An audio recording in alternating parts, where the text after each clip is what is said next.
him run tomorrow in the final as well. So a lot to look forward to here in the Pacific Northwest. So time now for the Toyota men's 400-meter semi-final number 1. These are going to be two really interesting races. And we've been talking about Michael Norman. Addo, I want to go back to what you and Sonia said at the Prefontaine Classic. And you mentioned specifically, it looked like this guy woke up.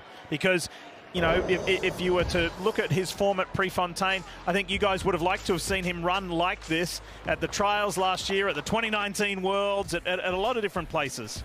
Yeah, he was struggling with the most important segment of the race, as Sonia always reminds us, the far turn. No such issues at the Prefontaine Classic, and this performance remains the fastest time in the world, 43.60. It also makes him the only man under 44 seconds flat in the world this year. It was absolutely dominant, and what we expected from Michael Norman, it just seemed to me like he got out of his head and back on the track, and that was a fantastic performance for him. I know he comes into this meet with a lot of confidence. I spoke to him this week, and he said, I'm really focused on listening and applying everything his coach Quincy Watts is telling him. Of course, Quincy Watts, the Olympic champion back in 1992 in the Olympics in Barcelona. So Michael Norman seems to be having everything go his way so far in 2022. And to your point, if you listen to any response that he has to an interview question, post-event, I've got to go back to coach. Yep. Yeah. I've got to go back to coach and see what coach says and what he does like and what he doesn't like. Yep.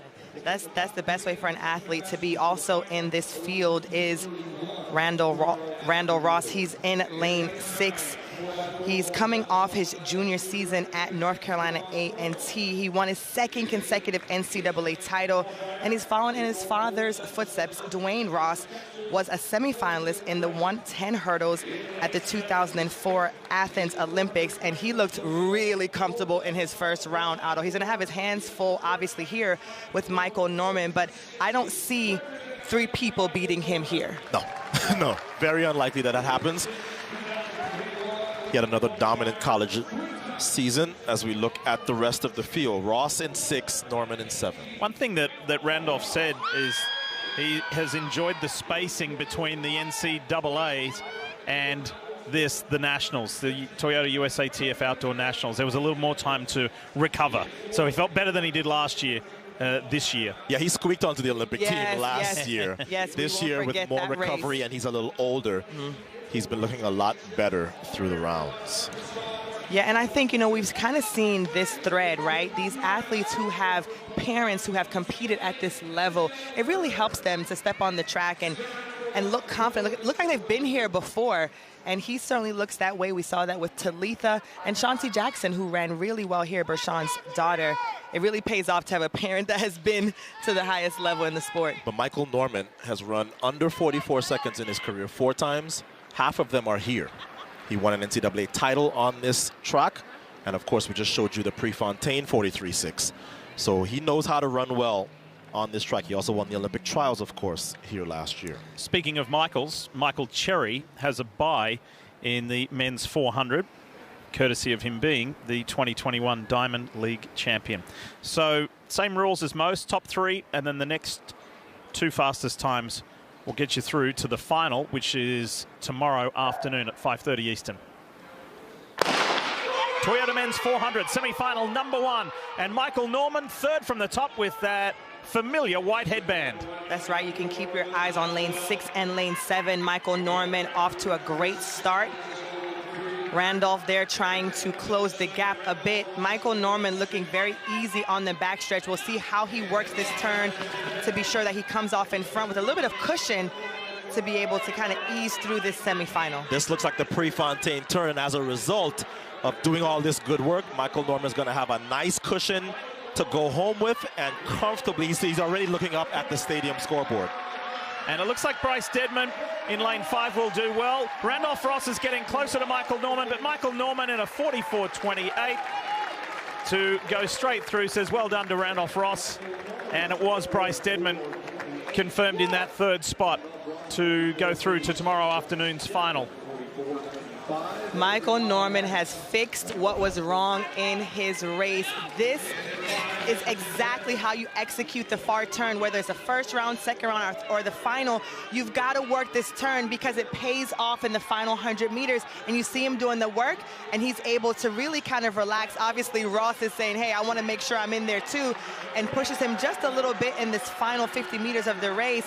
But I am so excited to see Michael Norman out there running the 400 like he knows how to run it, like a real champion. He looks really, really good, giving Team USA a real shot at winning gold in this event. So the NCAA champion in 2018 and the NCAA champion in 21 and 22. First two across the line, Ross and Norman. And that's as comfortable as you will see two guys running 44.2 and 44.3 in a semifinal.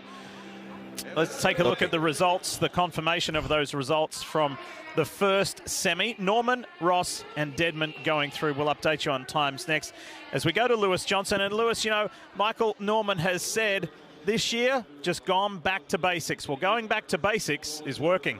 It is working, Lee, and so we're just talking about you going back to basics and the fact that you're listening to your coach, the Olympic champion Quincy Watts. Something about this place seems to work for you. Tell me about this semifinal here tonight. You know, the goal out here is to make adjustments from yesterday and to just put myself in a good place for tomorrow's final. And I think Coach Watts will be pretty happy with how the outcome of that race went. So, no, I'm just happy to be here. Yep, and you know, we got to step back to Prefontaine. There was the meet where we all said you woke up. They said it in the booth. You seem to have something special in that last 200 meters. You hit it hard. What now are you thinking about, tactically speaking, as you work through the rounds to the finals, and if you make yourself onto the World Championship team? Yeah, honestly, you know, like you said, we went back to the basics in the training. Started lifting super heavy, you know, had to break through there, and then just went back on the track and just ran hard all day. You know, if it was comfortable, it was too easy.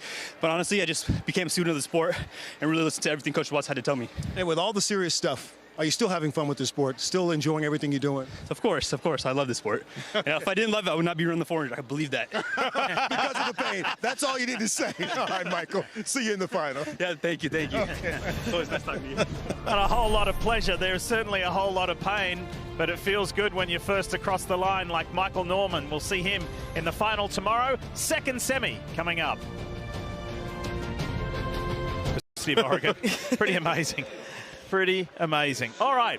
Well, it's kind of with a little bit of sadness. We say that this is our final event on the program tonight, and it is the second semi-final of the Toyota men's 400 meters. Lane 6, Vernon Norwood. Had an amazing senior season at LSU, was indoor and outdoor champion in 2015, has had a lot of success with Team USA on the relays, but really hasn't had as much in the individual event. This year, he's really looking like he will make the team in the individual and have a shot to get on the podium. And here's the NCAA runner-up. Champion Allison of Florida, 44.29.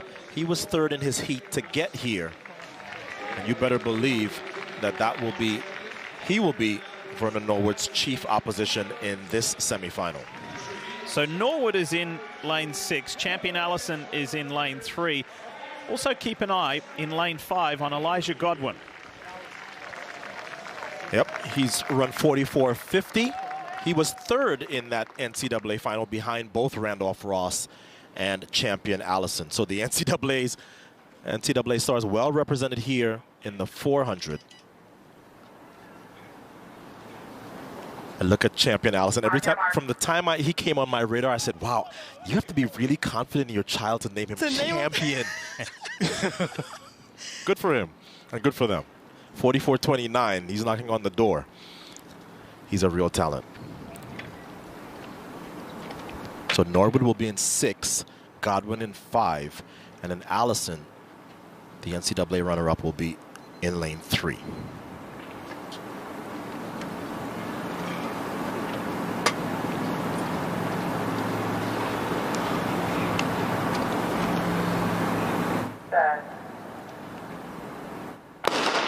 Second semi-final of the Toyota men's 400.